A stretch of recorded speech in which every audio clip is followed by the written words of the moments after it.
कहतारी कैसे कहतारी कैसे कि भइल पगली के भेष कवले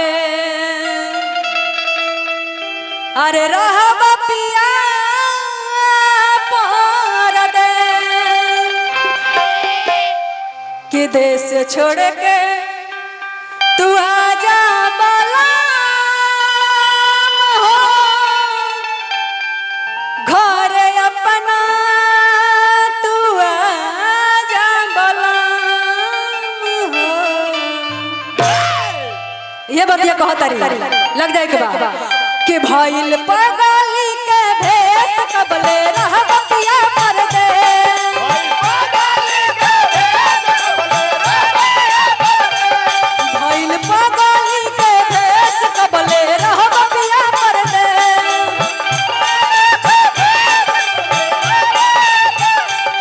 देश छोड़ के तू आजा बलाम हो घर अपना तू आजा बलाम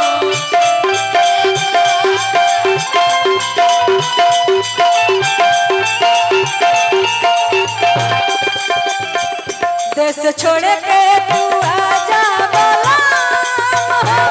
घर अपना तू आजा बलाम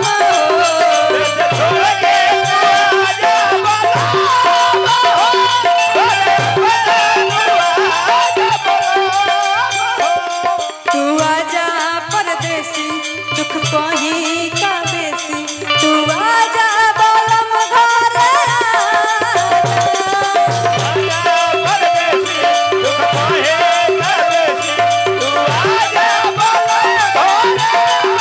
भइल बगल के भेष कबले रहब पिया पर दे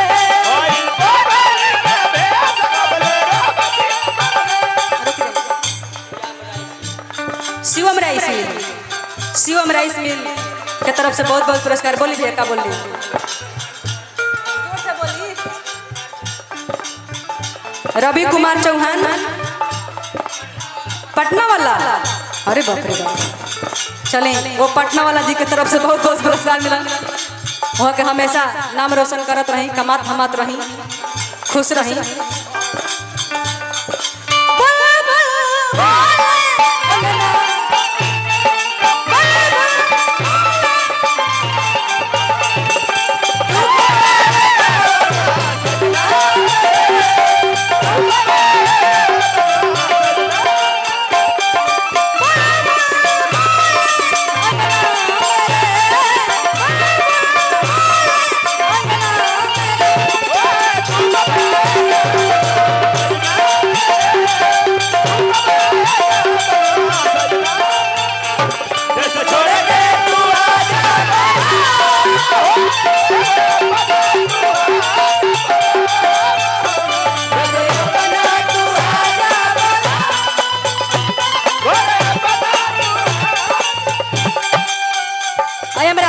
पूजा समिति के तरफ से हजारों हजारों पुरस्कार मिला। रौरा सब अभी बैठी अभी हो ब्यास का सोहर मंगल सुने ना खाली हमरा सोहर सुन के रौरा सब जाता नहीं बैठी आज से सुतई के नुबा रोज सब सुते हम कहतारी के बोला मुआ तू बहरा बहरा रह तार ड्यूटी क के आवत तार तो खाना बनावत तार आ तब तो खाता रह आ तू घरे रही तो कहीं से घूम के वही तो आ जौन कहता तवन बनैती आ गर्मे गर्मे तारा मुँह में नुखियती कहतारी नचनिया मुर्गी मारे के मुर्गी मारा तनी कलाकारी देखावा कहतारी ड्यूटी से ई सिंगल हटे तनी तिरचक्र मुर्गी मारो कहतारी ड्यूटी से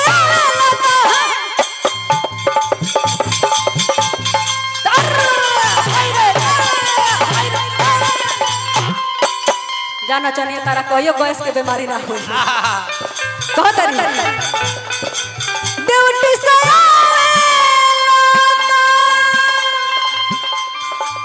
खाना बनावे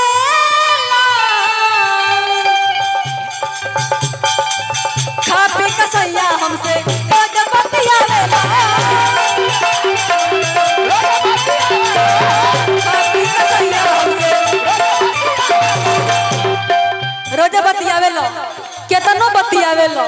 बाकी हमरा वो असर ना होला। कह तारी केतनो करला तू बात बाकी कतला नाराज, केतनो करला तू बात बाकी कतला नाराज, साथ छोड़े गइला नहीं के आलाम हो घरे अपना तू आजा बलम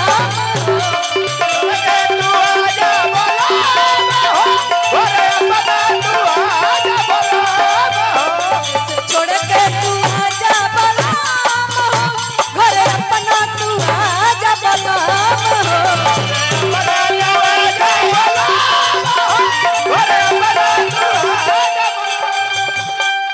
क्या करते थे साजना हम हमसे दूर रह के, क्या करते थे साजना तुम हमसे दूर रह के, हमको जुदाई में अकेले चुप चुप करो यार,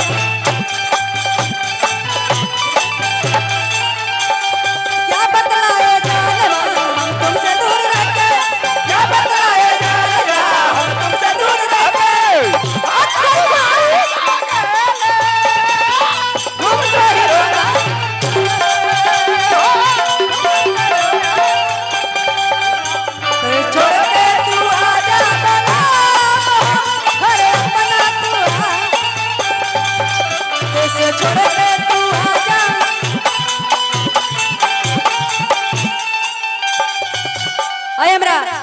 प्रदीप कुमार बड़का गांव हमरा प्रदीप भैया के तरफ से हजारों हजार पुरस्कार मिलल। माता रानी के दया दृष्टि बनल रही। कह तारीख ए बोलम हमरा से कोनो गलती हो गइल बा कि ना बतियावल हमर हाल चाल ना पूछेलो, कोनो गलती हो गइल तो बता दो। कह तारीख हरेश भैया मुर्गी मारे के बाद फिर नचनिया अपना दुल्हनिया के काहे तड़पावेलो के तनो बलाई बाकिर पिया नहीं आवेला,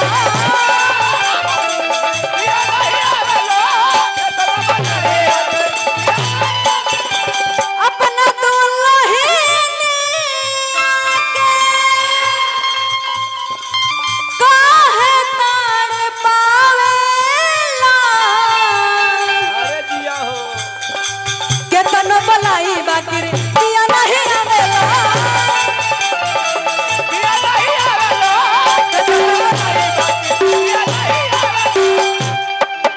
बतिया लो ना हमर माने सुना हमर जान,